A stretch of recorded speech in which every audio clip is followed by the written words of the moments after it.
வெள்ளை மனசு, பிள்ளை குணம். எடுத்த காரியத்தை முடிக்கிற வரைக்கும் தூக்கம் கிடையாது. எல்லாரையும் ஈஸியா நம்புறது. எல்லா விஷயத்திலையும் எல்லாருக்கும் நல்லதே நடக்கணும்னு நினைக்கிறது. ரத்த சம்பந்தமான உறவுகளுக்கு முக்கியத்துவம் கொடுக்கறதுல இவங்களை அடிச்சுக்க ஆளே கிடையாது. இவங்க முக்கியத்துவம் கொடுக்கறாங்க. ஆனா இவங்களுக்கு எந்த உறவுகளும் முக்கியத்துவம் கொடுத்த சரித்திரமே கிடையாது. பொது உடைமை சிந்தனை அதிகம் கொண்டவங்க. எல்லாரையுமே அன்பால அரவணைக்கணும்னு நினைக்கிறவங்க. பாசத்துக்கு பணிவானவங்க. பகைன்னு வந்துட்டா இவங்களுக்கு முன்னாடி யாராலையும் நிக்க முடியாது. ஸோ இப்படிப்பட்ட உயர்ந்த குணாதிசயங்களுக்கு உரியவர்களான மேஷராசி அன்பு சொந்தங்களே, எல்லாரும் எப்படி இருக்கீங்க? வாழ்க்கை எந்த அளவுக்கு அடிச்சாலும் துவைச்சாலும் காய போட்டாலும் பரவாயில்ல, தான் கஷ்டத்துக்கு தான் பொறுப்பு.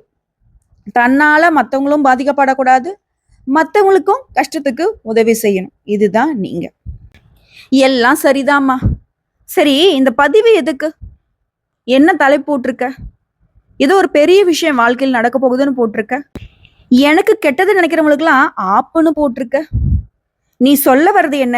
மேஷராசிக்கு மார்ச் 6ஆம் தேதி சனி பயிற்சி வரப்போகுது, அது சம்மந்தப்பட்ட கணக்கு தான் இதுன்னு சொல்லியிருக்கல்ல.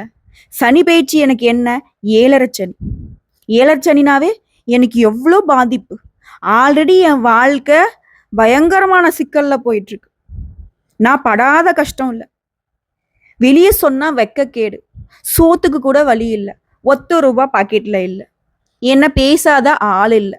எல்லாருக்கும் நான் தான் இப்போ பேசி பேசி சந்தோஷப்படக்கூடிய விஷயமா இருக்கேன். இதுதானே மேஷம். ஆனா ஒரு விஷயம் புரிஞ்சுக்கோங்க, நான் சொன்ன வார்த்தை உண்மை. உங்களை பேசினவங்க வாயெல்லாம் மூட போகுது. இனி உங்களை பேசணும் அப்படின்னா, எப்படி இவன் நல்லா இருக்கான், எப்படி இவன் நல்லா இருக்கா, இவளுக்கு எப்படி இதெல்லாம் சீக்கிரமா சரியாச்சு, இப்படின்னு ஆச்சரியப்படக்கூடிய அளவுக்கு வேணா பேசலாம். அச்சோ நல்லா இருக்கானேன்னு சொல்லிட்டு வயித்தறிச்சல்ல வேணா பேசலாம். அப்ப எனக்கு சனி பகவான் நல்ல வழி காட்டுவாருன்னு சொல்றியா அப்படின்னு கேக்குறீங்களா? சத்தியம், ஆமா, கண்டிப்பா நல்ல வழி காட்டதான் வந்திருக்காரு. அப்படி என்ன உங்களுக்கு நல்ல வழியை காட்ட போறார்? இப்போ எல்லாரும் நல்லா இருக்குன்னு நினைக்கிறது என்ன? பொது உடைமை சிந்தனை. ஸோ இது உங்களுக்கு இருக்கா? சனி பகவானை பொறுத்த வரைக்கும் யாரு? நீதிக்காரகன், கர்மக்காரகன், ஆயுள்காரகன். நீதிக்கும் நேர்மைக்கும் கட்டுப்பட்டவங்க நீங்க. உங்களை எப்படி அவங்க பாதிப்பை ஏற்படுத்துவாரு? ஒரு தோற்றம் தான், ஒரு அனுபவம் தான் உங்களுக்கு. இது நாள் வரைக்கும் உங்களுடைய வாழ்க்கையில இருந்த கெட்டதை இப்ப உங்களுக்கு காட்டி கொடுத்துருவாரு.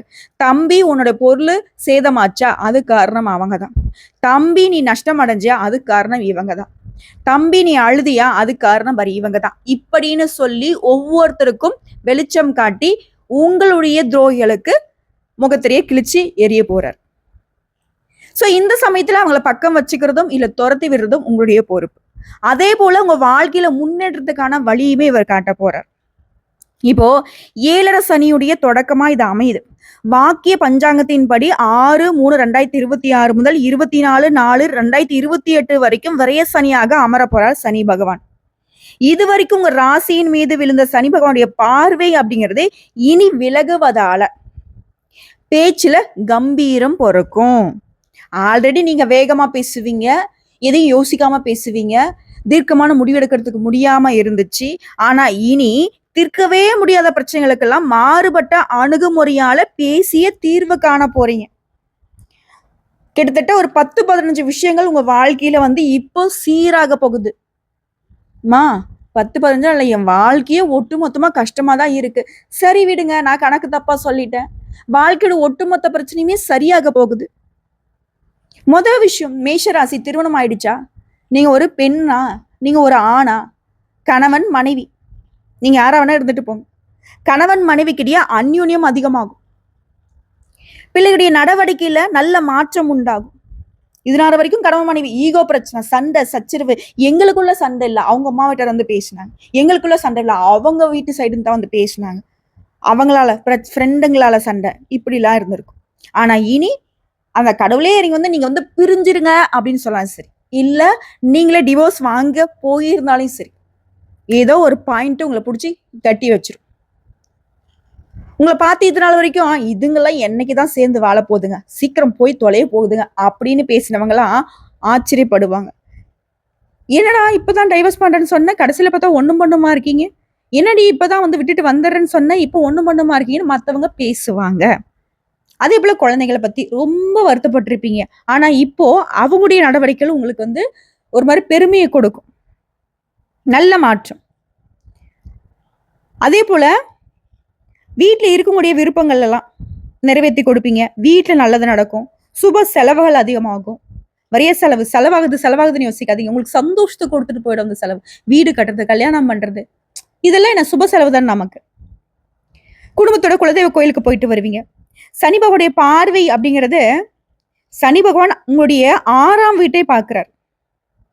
இப்போ குரு நின்ற இடம் பால், சனி பகவான் பார்வைக்கு இடம் வந்து பால். பொதுவாகவே வந்து 6, 8, 12 அப்படிங்கிறது மறைவு ஸ்தானங்க. சரிங்களா?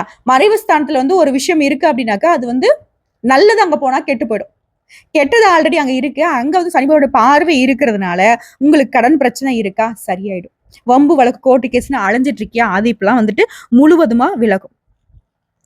6ஆம் வீட்டை பார்க்கறதுனால கடன் தொகையில இருந்து மீண்டு வர போறீங்க. சகோதர சகோதரியுடைய ஆதரவு கிடைக்கும். தாய் வழி சொத்து உங்களுக்கு வந்து சேரும். நாடை ஆளுபவர்களாக இருந்தாலும் சரி, அரசு உயர் அதிகாரியுடைய நட்பு கிடைக்கும். மறைமுக எதிரிகளை இனம் கண்டறிவீங்க. சொந்த பந்தங்களுடைய ஆதரவு கிடைக்கும். ஆனா சொந்த பந்தங்களுக்கு கொஞ்சம் செலவுகள் அதிகமா பண்ற மாதிரி ஒரு அமைப்பு இருக்கு. அதே போல சனி பகவானுடைய பார்வைங்கிறது உங்களுடைய 2ஆம் வீட்டையும் பார்க்கிறாரு. சோ பண வரவுக்கு குறைவே இருக்காது. இதனால வரைக்கும் பணம் இல்ல, பிரச்சனை, வருமானம் இல்ல, எங்க போனாலும் நஷ்டம், கஷ்டம். இனி அதுக்கு குறைவு கிடையாது. அப்படியே உள்டான வச்சுக்கோங்களேன். வீண் செலவு பண்ணாதீங்க. யாருக்கும் வாக்குறுதி கொடுக்காதீங்க.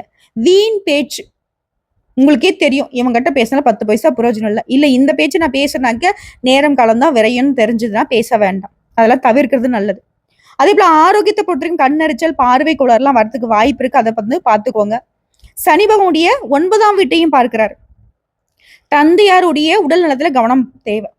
ஏன்னா 9ஆம் வீடு அப்படிங்கிறது தான் உங்களுடைய தந்தை ஸ்தானத்தை சொல்லுது. தந்தை உங்களுக்கு சப்போர்ட் பண்ணுவாரா, தந்தைக்கு உங்களுக்கு எப்படிப்பட்ட உறவு இருக்கு, தந்தைக்கு ஆரோக்கியம் எப்படி இருக்கு, எல்லாமே சொல்லி போடலாம். சரிங்களா? அதே போல நெஞ்சு வலி, கை கால அசதி வந்து போகும். அதை கொஞ்சம் பார்த்துக்கோங்க. இதை அடுத்து சனி பகவானுடைய நட்சத்திர சஞ்சாரம். சனி வந்து 6/3/2026 இருந்து 2/4/2026 வரைக்கும் உங்களுடைய யோகாதிபதியான குருவின் பூரட்டாதி நட்சத்திரத்துல போறார். பெரிய பதவிகள் தேடி வரும். திருமணத்தை எதிர்நோக்கி காத்துட்டு இருக்கக்கூடிய ஆண்களுக்கும் சரி, பெண்களுக்கும் சரி திருமணம் நடக்கும். வேலை கிடைக்கும். பணவரவு அதிகரிக்கும். அதே போல 2/4/2026 முதல் 14/4/2027 வரைக்கும் உங்களுடைய பாதகாதிபதியான சனி பகவான் தன்னுடைய நட்சத்திரமான உத்திரட்டாதியில போறதுனால இந்த நேரத்துல உங்களுக்கு கொஞ்சம் எதிர்ப்புகள் அதிகமாகும். இந்த நேரத்துல என்ன பண்ணும், யாருக்கும் ஜாமீன் கையெழுத்து போடக்கூடாது. அரசு சம்மந்தப்பட்ட காரியங்கள்ல கவனமா இருக்கணும். இல்ல அரசு சம்மந்தப்பட்ட வேலை ஏதோ முயற்சி பண்றீங்க அப்படின்னாக்க கொஞ்சம் நிதானமாவே பண்ணுங்க, ஒன்றும் தப்பு கிடையாது. முட்டி மோதி பண்ண வேண்டாம். அதே போல 15/7/2026 முதல் 30/11/2026 வரைக்கும் சனி பகவான் வக்ரத்துல போக போறார். இந்த நேரத்துல என்ன பண்ணும், எதிர்மறை சிந்தனைகள் வரும். பாசிட்டிவா திங்க் பண்ணுவீங்க, திடீர்னு ஒருத்த வந்து சொல்லுவாங்க, இப்ப இது செய்யாதப்பா, அது கெட்டதா போயிடும் அப்படின்னு. ஸோ எதிர்மறை சக்திகள் உங்களை சுத்து வரும். அதே போல பணத்தை வந்து கவனமா கையாளணும். இந்த பிசினஸ் பண்ணலாம்ப்பா, இந்த முதலீடு பண்ணலாம்ப்பா, உனக்கு பணம் வந்து 2ஆ கிடைக்கும், 3ஆ கிடைக்கும்னு சொல்லுவான். எவனையும் நம்ப வேணாம். அந்த இடத்துல ரொம்ப கவனமா இருக்கணும். அதே போல 14/4/2027 முதல் 24/4/2028 வரைக்கும் உங்களுடைய தைரியத்திற்கும் அலைச்சலுக்கும் உரியவனான புதனின் நட்சத்திரமான ரேவதியில சனி போகிறதுனால வாழ்க்கை துணைக்கு வேலை கிடைக்கும். அது அரசாங்க உத்தியோகமா ஏதோ ஒண்ணு. அதே போல புதிய சொத்து வாங்குவீங்க. 28/7/2027 அன்னையிலிருந்து 13/12/2027 வரை சனி பகவான் வக்ரத்துல போறதுனால திடீர் யோகம் உண்டு. புதுசா வண்டி வாகனம் வாங்குவீங்க. அதுவும் மேஷராசி பெண்களா இருந்தீங்க அப்படின்னாக்கா அடகுல இருந்த நகையெல்லாம் மீட்டு எடுத்துருவீங்க. மேஷராசி ஆண்கள்னாக்கா வீட்டுல இருக்கவங்களுடைய நகை நட்டுலாம் மீட்டு கொடுத்துருவீங்க. பணம் சிறப்பா இருக்கும். வியாபாரம் செய்றீங்களா, போட்டிகள்லாம் சமாளிப்பீங்க. பழைய வாடிக்கையாளர்கள் மீண்டும் வந்து உங்ககிட்ட வியாபாரம் பண்ணுவாங்க. சந்தை நிலவரம் அறிந்து முதலீடு செய்யறது நல்லது. அதே போல வேலையாட்கள் கிட்ட முக்கியமான பொறுப்புகளை கொடுக்க கூடாது. கெமிக்கல், இரும்பு, மர வகைகளால லாபம் இருக்கு. அதுல பங்குதாரர்கிட்ட கருத்து முதல் வெடிக்கும். அந்த இடத்துல கொஞ்சம் கவனமா இருக்கணும். உத்தியோகத்துல இருக்கீங்க அப்படின்னாக்கா புதிய வாய்ப்புகள் தேடி வரும். மேல் அதிகாரிகளுடைய சூழ்ச்சிகளை முறியடித்து வெற்றி பெறுவீங்க. மேஷராசி கன்னித்துல இருக்கீங்க அப்படின்னாக்கா பதவி சம்பள உயர்வுலாம் தடைப்பட்டாலும் போராடியாவது அடைஞ்சிருவீங்க. மொத்தத்துல இந்த சனி பயிற்சிங்கிறது அலைச்சலும் உண்டு, ஆதாயத்தையும் கொடுப்பாரு. அதாவது அலைஞ்சு திரிஞ்சு நீங்க நினைச்ச காரியத்தெல்லாம் அடையக்கூடிய அமைப்பு தான் இந்த சனி பயிற்சி. மொத்தமா சொல்லணும்னா உங்களுக்கு ஒரு பிரச்சனை இருக்கு அப்படின்னாக்கா அதோடைய ஆணி வேரை கண்டறிந்து அதை அகற்றுவதாக தான் இந்த சனி பயிற்சி உங்களுக்கு அமையும். மொத்தத்துல அந்த சனி பயிற்சி உங்களுக்கு சிறப்பை சேர்க்கும், பயப்படவே வேண்டாம். 7 சனிலாம் உங்களை ஒன்றும் பண்ணாது. உங்களை சுத்தி இருக்கக்கூடிய கெட்டது எல்லாத்தையும் அகற்றதான் வந்திருக்கு இந்த பயிற்சி. திரும்பவும் சொல்றேங்க, 7 சனி தொடங்குதேன்னு பயப்படவே வேணாம். சனி நிச்சயம் உங்களுக்கு யோக பலனையே தருவார். ஓகேங்களா? திருமணம், சீமந்தம், காது குத்து இது மாதிரி சுப செலவம் ஆன்மீகவாதிகள், மகான்கள், சித்தர்களுடைய ஆசீர்வாதத்தையும் உங்களுக்கு தேடி வர வைப்பார். அதே போல கடன்ல மாட்டிக்கிட்டு இருக்கீங்க, நீங்க கடன் கொடுத்துருக்கீங்க, உங்களுடைய பணம் வெளியில மாட்டிருக்கு அப்படின்னாக்கா அதை பைசல் பண்ணிடுவீங்க. கூட போறதவங்க இது நாளுக்கும் எதிரியா இருந்திருப்பாங்க, இப்போ உங்களுக்கு ஆதரவா செயல்படுவாங்க. சொத்து பத்துக்கள்லாம் சேரும், பணப்புழக்கம் திருப்திகரமா இருக்கும், சொன்ன சொல்ல காப்பாத்துவீங்க. ஓகேங்களா? ஆனா உடல் ஆரோக்கியத்துல கவனம். திருமண தடை நீங்குது, பண வரவு அதிகமாகுது, வேலை கிடைக்கும், பெரிய பெரிய பதவிகள் தேடி வரும். ஓகேவா? குறிப்பா இல்லத்தரசிகளுக்கு குடும்பத்துல சந்தோஷம் நிறைஞ்சு இருக்க போகுது. குறிப்பா கன்னி பெண்களுக்கு இந்த காதலின் உண்மை ஆழத்தை கண்டறிய போறீங்க. படிக்கூடிய மாணவ மாணவிகளுக்கு அதிகம் உழைத்து தேர்வுகள்ல வெற்றி அடைய போறீங்க. நேரத்தை வீணடிக்காம படிப்புல கவனம் செலுத்துங்க. வியாபாரிகளுக்கு போட்டிகளை மீறி நல்லா சம்பாதிப்பீங்க. ஆனா எக்காரணத்தை கொண்டும் நீங்க பதவியில இருந்தாலும் சரி, உத்தியோகம் பார்த்தாலும் சரி, அரசியல் இருந்தாலும் சரி, யாரையுமே நம்பக்கூடாது. யாரையும் நம்பி குறிப்பா உங்களுடைய பொறுப்புகளை ஒப்படைக்க கூடாது.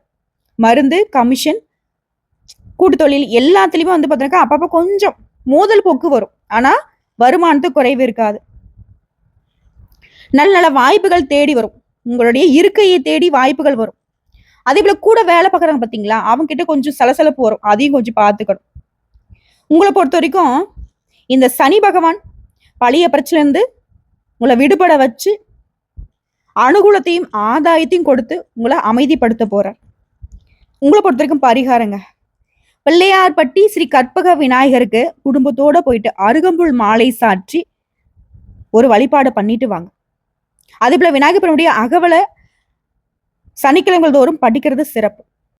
விநாயகர் பெருமான் போலவே ஆஞ்சநேய பெருமானை நீங்க வழிபாடு செய்யறதும் நல்லது. சனிக்கிழமைகள் தோறும் வயதானவங்களுக்கு அன்னதானம் பண்ணுங்க. பசு மாட்டுக்கு உணவு தானம் கொடுங்க. உங்களுக்கு கண்ணுக்கு முன்னாடி யாராவது கஷ்டப்படுறாங்க, அவங்களுக்கு உதவி செய்யக்கூடிய அளவுக்கு உங்ககிட்ட பொருளாதாரம் இருக்கு அப்படின்னா தயவு செஞ்சு பண்ணிட்டு வாங்க. உங்களுக்கு வசதி வாய்ப்புகள் பெருகும். இரண்டாவதா, அறுபடை முருகன் கோயில்ல ஏதாவது ஒரு கோயிலுக்கு அடிக்கடி போயிட்டு தரிசனம் பண்ணிட்டு வாங்க. சுப்பிரமணிய புஜங்கம் இது பாராயணம் செய்யறது, செவ்வரளி மலர அம்மனுக்கு படைத்து வர துன்பங்கள் எல்லாமே நீங்கும். இதோட தினமும் ஒரு அரை மணி நேரம் நடக்கிறது, வாக்கிங் போறது, உடற்பயிற்சி செய்யறதும் நல்லது. அதே போல உடல் அளவுலையும் சரி, மனதளவையும் சரி, கஷ்டப்படுறவங்களுக்கு உதவி செய்யறது உங்களுக்கான எதிர்மறை தாக்கத்தை சரி பண்ணி கொடுக்கும். குறிப்பா 23 வயசுல இருந்து 50 வயசு வரைக்கும் இருக்கீங்க அப்படின்னாக்கா மேஷ ராசிக்காரங்கள குச்சனூர் அல்லது திருக்கொள்ளிக்காடு சனீஸ்வரர் கோயிலுக்கு ஒரு முறை போயிட்டு வாங்க, நல்லதே நடக்கும். அதே போல சென்னையில இருக்கீங்க அப்படின்னாக்கா சனிக்கிழமைகள்ல சென்னை பல்லாவரத்துக்கு அருகில் பொலிச்சலூரில் அருளும் வட திருநள்ளாறு சனீஸ்வர பகவானை வணங்கிட்டு வாங்க, மகிழ்ச்சி தங்கும். பணப்பிரச்சனை குறையும்.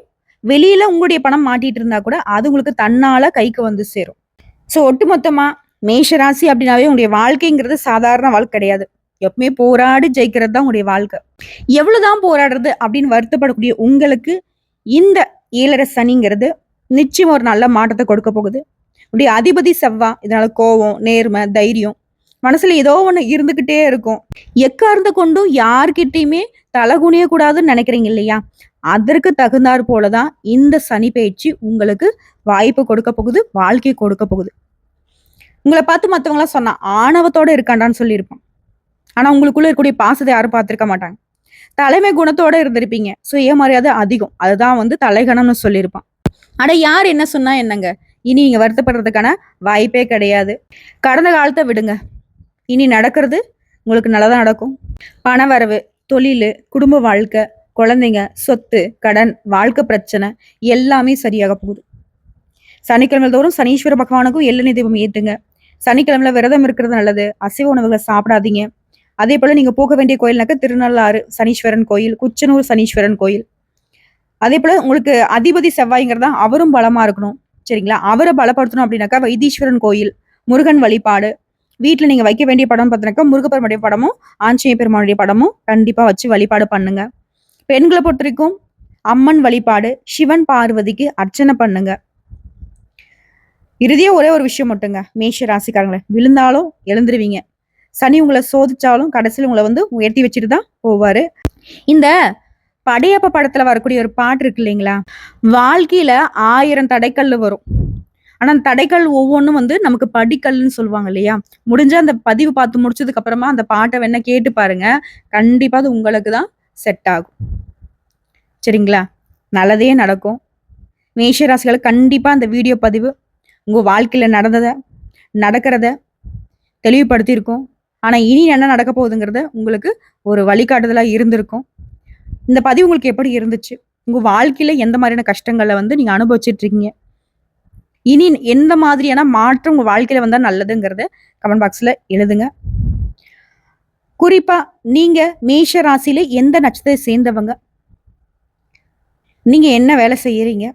உங்களுடைய குலதெய்வம் என்ன அப்படிங்கறத கமெண்ட் பாக்ஸ்ல எழுதுங்க. நல்லதே நடக்கட்டும். நல்லது மட்டுமே நடக்கட்டும். வாழ்க வளமுடன். என்றென்றும் தெய்வ பலத்துடன். நன்றிங்க.